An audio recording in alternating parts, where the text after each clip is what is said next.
So, hi. Today for Stump Kate, we got an assignment from for a seventh grade, and it's kind of like an article. So I thought this was a really good one to see how you can still kind of do some of those article summarizations and what you're looking for there. So this is just kind of modifying that and thinking both in paper and digital environments and what you can do. So the assignment that was shared with us is this particular article called Why Everest? And you're asking the students to read through this. They're asking them to jot down notes. If you're just going to scan this and share this digitally, they may not be able to take the notes there, but we'll come back and address that if you did want them to.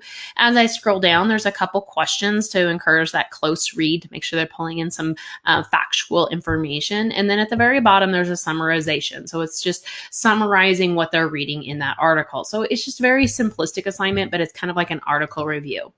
Now, there's a couple different ways that we can approach this. The first one is I just created a form using 2 open responses because there was 2 questions in that. So I wasn't changing a whole lot, just so much as taking it and how can we use GradeCam for this in order to collect some additional data.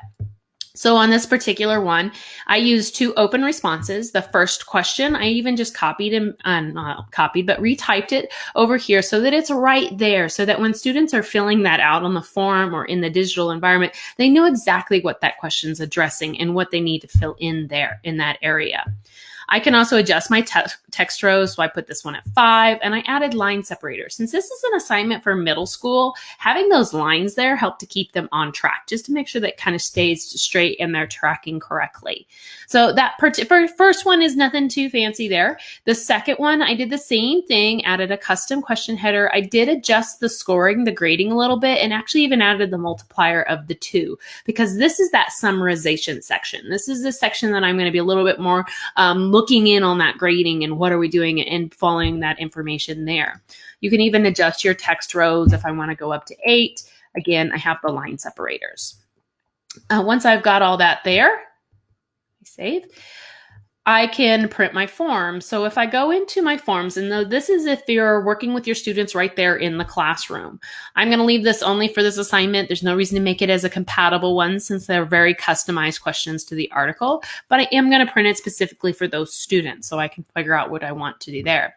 And once we go ahead and generate this, just so you guys can see this just a tiny bit larger. But you'll see here, now that I have that space for those students to write in. And again, those lines are right there so that they can write along and track across there. The header is there with the custom questions so they know what they're doing. And they can place those side by side so they can have the form as well as the article and they can read through that. Since we are working digitally, how can this work for students if you have both on-site class or kids in the classroom as well as ones that are working remote? Is we're going to share this to the student portal. If you are in the free trial of your GradeCam license, you'll have access to portal for 60 days. If you have a Teacher Gradient account, you will have access to portal.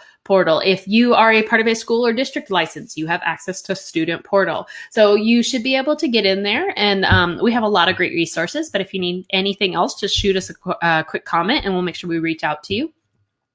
So in the student portal, how do I share this digitally is I just need to make sure I take that PDF. Remember, just scan that article, use your copier scanner, email it to yourself, and I'm going to attach it and make sure I check the box to go to the student portal. Then I have to say, how long do my students have to complete this assignment? What's the window here?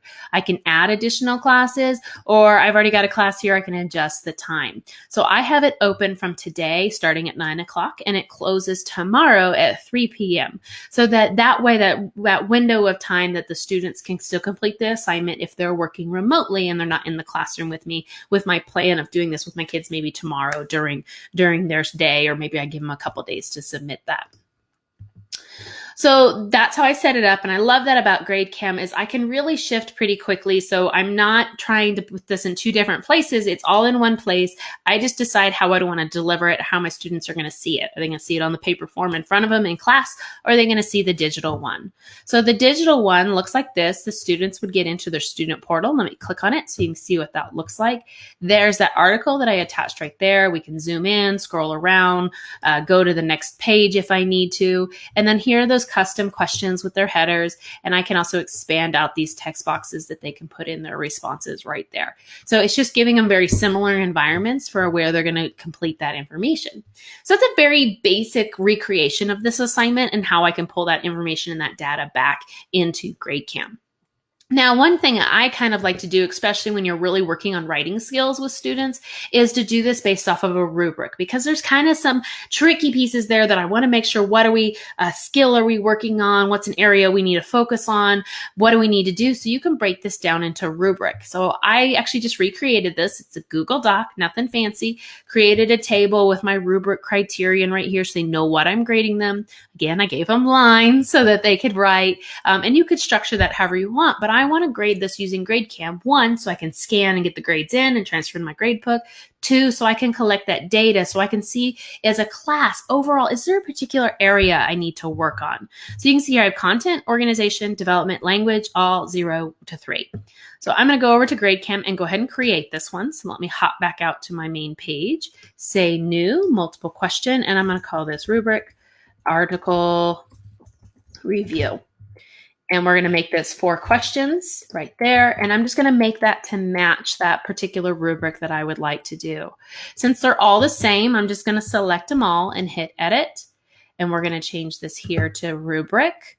And you want to do rubric, not open response on this one. If you're going to do rubric where it's a scale of 0, 1, 2, 3, that is rubric. Open response is going to give you the window to type in, which is or type or write in.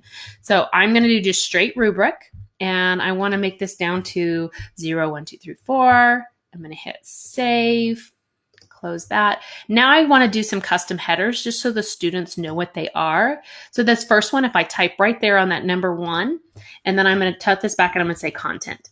Okay, that's the first one. I can tie specific standards if I need to put my standards in there. I'm going to do organization, and then development, and then language. Oops. Typo there. And then I can adjust the multiplier if you want that one area to have more weight or less weight, whatever you need to do, you can make that work from that specifics on that. So that's creating the form, but I want to put this over to my Google Doc so I can print it off and then make 100 copies, because maybe this is an article review strategy or a teaching structure that I do every week. We are always doing this, so I want multiple copies of it. So I am going to do a form. And I want to say compatible. So this is a time you definitely want it to be compatible so you can reuse it over and over again, no matter which one you're scanning it into. And I'm going to leave it generic because we'll want students to fill in their ID so I can make 50 copies and it's not assigned to a specific students. Just make sure you have the right number of IDs. I can make it bigger, smaller, whatever I need to do. And hit generate. And then this is the tricky part, is make sure you get this PNG. So this is a PDF, which is going to be a static document, but a PNG is an image. So if I click on that, what's really nice is I'm just going to right click and I'm going to copy image, and Google Docs actually makes this super duper easy. And I'm just going to come right over here and hit paste. Whoops, I didn't want to put it there. Sometimes I have a struggle. I got to get it out here. There we go. I just don't want to be in the table. So from here, you just adjust it however you need to. If I'm going to text wrap this, I'm going to drag this one over here. And you can see I can make some adjustments just to clean it up. I could crop. There's a lot of different things you can do, but it's all into Google at this point. Now I'll just take this document, I'll print it off, and I can go make multiple copies of it. And it's something that sits in the corner of my room because we do an article review every Friday. And so it doesn't matter what article they're reading. Maybe it's a book review, but they'll know based on the score. And then I, as the teacher, can fill this in. And then I just pop those under my scanner and they scan right in. And then I can come back and say, wow, we really need to work on development. That's a particular area that we need to focus on based on this week's article reviews.